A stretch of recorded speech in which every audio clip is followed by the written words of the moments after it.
ভারতের নির্বাচনী রাজনীতির অন্তরালের সবচেয়ে প্রভাবশালী কৌশলবিদদের একজন প্রশান্ত কিশোর। তাকে ঘিরে সবসময় থাকে রহস্য, আলোচনার ঝড় এবং সাফল্যের গল্প। কিন্তু সাম্প্রতিক সময়ের তার যাত্রাপথে রয়েছে নাটকীয় উত্থান পতন, আত্মবিশ্লেষণ এবং নতুন করে ফিরে আসার গল্প। 2021 সালে পশ্চিমবঙ্গের নির্বাচনে মমতা বন্দ্যোপাধ্যায়ের জয়ে গুরুত্বপূর্ণ ভূমিকা রাখার পর হঠাৎই রাজনৈতিক পরামর্শকের ভূমিকা থেকে সরে দাঁড়ানোর ঘোষণা দেন তিনি। দীর্ঘদিন ধরে পর্দার আড়ালে থেকে রাজনীতির কৌশল সাজানো মানুষটি তখন নিজেই সরাসরি রাজনীতিতে নামার সিদ্ধান্ত নেন। বিহারে জন সুরাজ নামে একটি রাজনৈতিক উদ্যোগ শুরু করেন। শুরুটা ছিল আশাব্যঞ্জক, তার সভা মিছিলে মানুষের ঢল নামে সামাজিক যোগাযোগ মাধ্যমেও জনপ্রিয়তা বাড়তে থাকে। অনেকেই ভেবেছিলেন কৌশলবিদ হিসাবে সফল এই মানুষটি হয়তো এবার রাজনীতিক হিসাবেও নিজের অবস্থান তৈরি করতে পারবেন। জীবন অবাক না করলে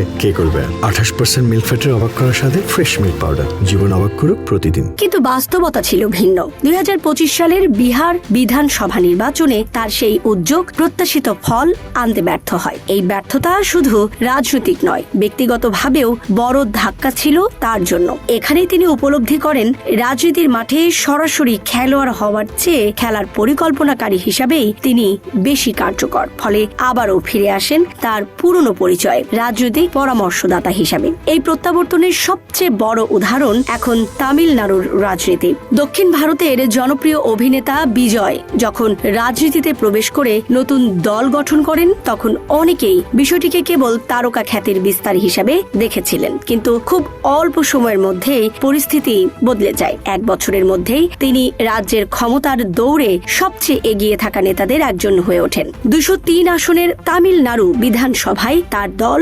105টির বেশি আসনে এগিয়ে থেকে রাজনৈতিক অঙ্গনে বড় চমক তৈরি করে। এই সাফল্যের নেপথ্যে গুরুত্বপূর্ণ ভূমিকা পালন করেন প্রশান্ত কিশোর। তবে আগের মতো প্রকাশ্যে নয়, বরং পুরো সময়টাই তিনি থেকেছেন আড়ালে। নিজের রাজনৈতিক ব্যর্থতা থেকে শিক্ষা নিয়ে তিনি বিজয়কে ভিন্নভাবে প্রস্তুত করেন। শুধু জনসভা বা তারকা খ্যাতির ওপর নির্ভর না করে শক্তিশালী সাংগঠনিক কাঠামো তৈরি, স্পষ্ট রাজনৈতিক আদর্শ নির্ধারণ এবং ভোটারদের কাছে পরিষ্কার বার্তা পৌঁছে দেওয়ার ওপর জোর দেন। বিজয় সেই পরামর্শ মেনে ধাপে ধাপে নিজের রাজনৈতিক অবস্থান মজবুত করেন। ফলাফল হিসাবে খুব অল্প সময়েই তিনি জনসমর্থনের শীর্ষে উঠে আসেন। শান্ত কিশোর এই সাফল্যের পূর্বাভাসও দিয়েছিলেন। 2025 সালের ফেব্রুয়ারিতে তিনি মজার ছলে বলেছিলেন, তামিলনাড়ুতে সবচেয়ে জনপ্রিয় বিহারি হলেন মহেন্দ্র সিং ধোনি, কিন্তু বিজয়কে জিতিয়ে দিলে তিনি সেই জায়গা দখল করবেন। বর্তমান পরিস্থিতিতে তার সেই মন্তব্য বাস্তবতার কাছাকাছি চলে এসেছে।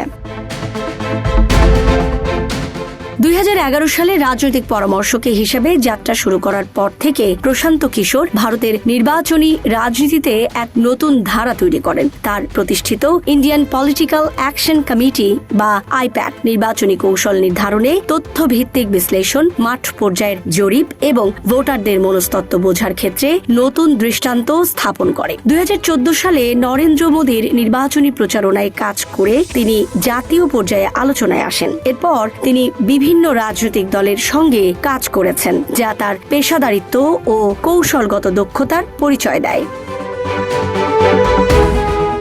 তবে তার কাজ নিয়ে সমালোচনাও কম নয়। অনেকের মতে তিনি এমন দল বা নেতাকেই বেছে নেন যাদের জয়ের সম্ভাবনা আগেই বেশি থাকে। অন্যদিকে তার সমর্থকেরা মনে করেন জয়ের সম্ভাবনা থাকলেও তা বাস্তবে রূপ দেওয়ার জন্য যে সূক্ষ্ম পরিকল্পনা ও পরিশ্রম প্রয়োজন সেটাই নিশ্চিত করেন পিকে।